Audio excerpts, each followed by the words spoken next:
সম্মানিত শিক্ষক, আমন্ত্রণ জানাচ্ছি গুগল ক্লাসরুমের ক্লাস ওয়ার্ক ও গ্রেড ট্যাব ব্যবহার বিষয়ক টিউটোরিয়ালে।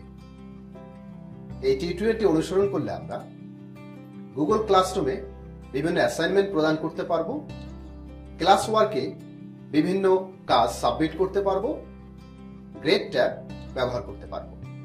আমরা যদি শিক্ষার্থীদের পাঠ সংশ্লিষ্ট কোনো অ্যাসাইনমেন্ট প্রদান করতে চাই এবং শিক্ষার্থীদের সাবমিট করা সেই অ্যাসাইনমেন্ট মূল্যায়ন পূর্বক তাদেরকে গ্রেডিং করতে চাই, সেই সুযোগও গুগল ক্লাসরুমে রয়েছে। আসুন আমরা এই কাজগুলো দেখে নিই। এজন্য আগে থেকে তৈরি করা গুগল ক্লাসরুমটি ওপেন করি। সম্মানিত শিক্ষক, এবার চলুন দেখি টপিক অপশন কিভাবে ব্যবহার করতে হয়। ট্যাব সেকশন থেকে ক্লাস ওয়ার্ক ট্যাবটিতে ক্লিক করি, ক্রিয়েট মেনুতে ক্লিক করি। ক্রিয়েট মেনুর অধীন কতগুলো অপশন রয়েছে, যেমন assignment, quiz assignment, question, material, reuse post ও টপিক। টপিক বাটনটিতে ক্লিক করি। অ্যাড টপিক নামে একটি পপ আপ উইন্ডো এসেছে। এখানে একটি টপিকের নাম দিই, যেমন এই ক্লাসটি নবম শ্রেণীর বায়োলজির উপর, তাই এখানে টপিক হিসেবে প্রথম অধ্যায় জীবন পাঠ দেয়া হলো। এবার অ্যাড বাটনে ক্লিক করি। ক্লাস ওয়ার্ক পেজের উপরে আমরা এই টপিক দেখতে পাচ্ছি। একই রকম ভাবে ক্রিয়েট মেনুতে ক্লিক করে আরো একটি টপিক, যেমন জীবকোষ ও টিস্যু অ্যাড করি। টপিকের ডানের এই মোর বাটনে ক্লিক করে প্রয়োজনে রিনেম, ডিলেট, লিঙ্ক কপি ও মুভ করা যায়। সম্মানিত সহকর্মী, এখানে মনে রাখতে হবে ক্লাস ওয়ার্কের বিভিন্ন কাজ, যেমন অ্যাসাইনমেন্ট, কুইজ অ্যাসাইনমেন্ট ইত্যাদি এই টপিকের অন্তর্ভুক্ত করে অ্যাসাইন করা যাবে। এটি অনেকটা ফোল্ডারের মতো। আসুন প্রক্রিয়াটি আবার দেখি এবং ফ্লোচার্টটি অনুসরণ করি।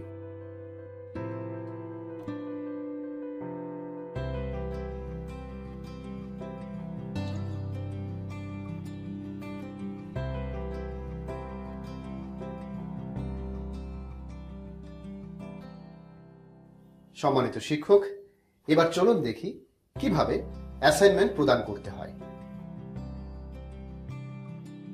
এজন্য ক্রিয়েট বাটনে ক্লিক করে অ্যাসাইনমেন্টের উপর ক্লিক করি।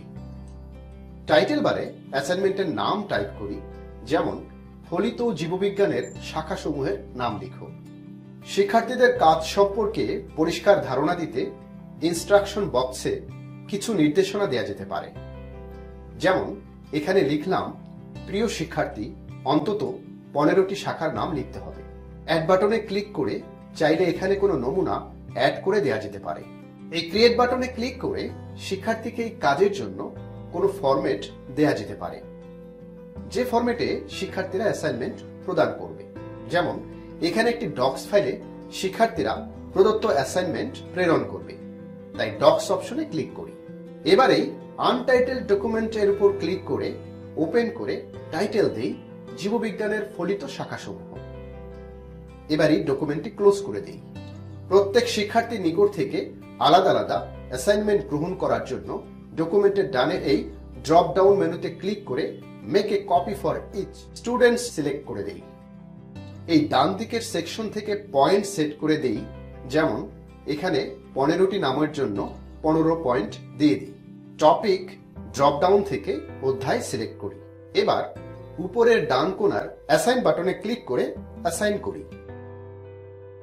আসুন প্রক্রিয়াটি আবার দেখি এবং ফ্লোচার্টটি অনুসরণ করি।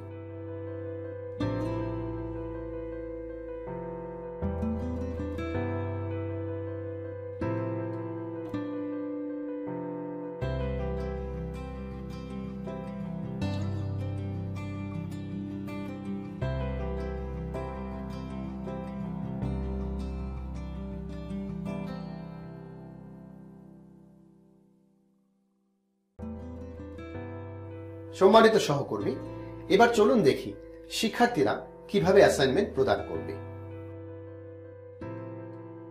ভিন্ন একটি জিমেইল আইডি দিয়ে, যেহেতু আগে থেকেই এই ক্লাসরুমে শিক্ষার্থী হিসেবে যুক্ত আছি, তাই শিক্ষার্থী হিসেবে এই ক্লাসরুমে প্রবেশ করি। ক্লাস ওয়ার্ক ট্যাবে ক্লিক করি। এখানে আমাদের তৈরি টপিকগুলো দেখাচ্ছে।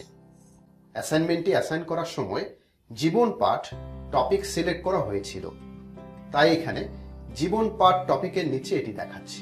এবার সাবমিট করার জন্য অ্যাসাইনমেন্টটিতে ক্লিক করি। যেহেতু শিক্ষক এখানে গুগল ডক্সে কাজটি অ্যাসাইন করেছেন, তাই এই গুগল ডক্সে ক্লিক করে ওপেন করি। এই গুগল ডক্স ফাইলে আমার উপর অর্পিত কাজটি টাইপ করে দিই, যেমন এখানে ফলিত শাখাসমূহ টাইপ করি। এবার ডক ফাইলটির উপরের ডান কোণায় টার্ন ইন বাটনে ক্লিক করি। এখন টার্ন ইন উইন্ডো দেখতে পাচ্ছি। আবার এই টার্ন ইন বাটনে ক্লিক করে কাজটি সাবমিট করি। সাবমিট করার পর এই ক্লাস কমেন্টে শিক্ষককে উদ্দেশ্য করে কিছু লেখা যেতে পারে, যেমন ধন্যবাদ স্যার, অ্যাসাইনমেন্টটি পোস্ট করা হলো, লিখে পোস্ট করলাম। আসুন প্রক্রিয়াটি আবার দেখি এবং ফ্লোচার্টটি অনুসরণ করি।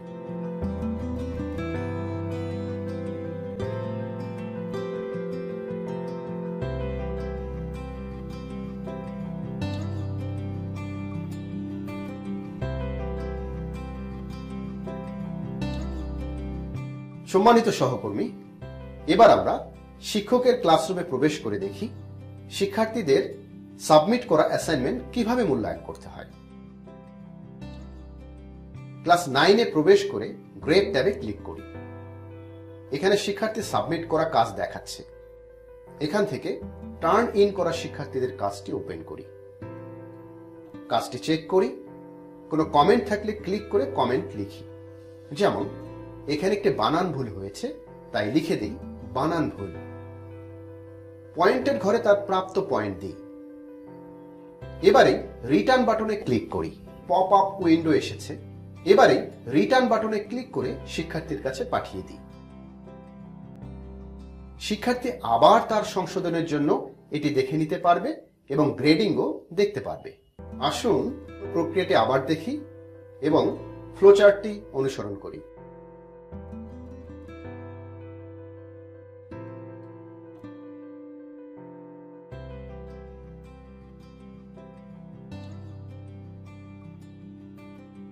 সম্মানিত সহকর্মী, আশা করছি আজকের এই টিউটোরিয়ালটি আপনাদের ভালো লেগেছে।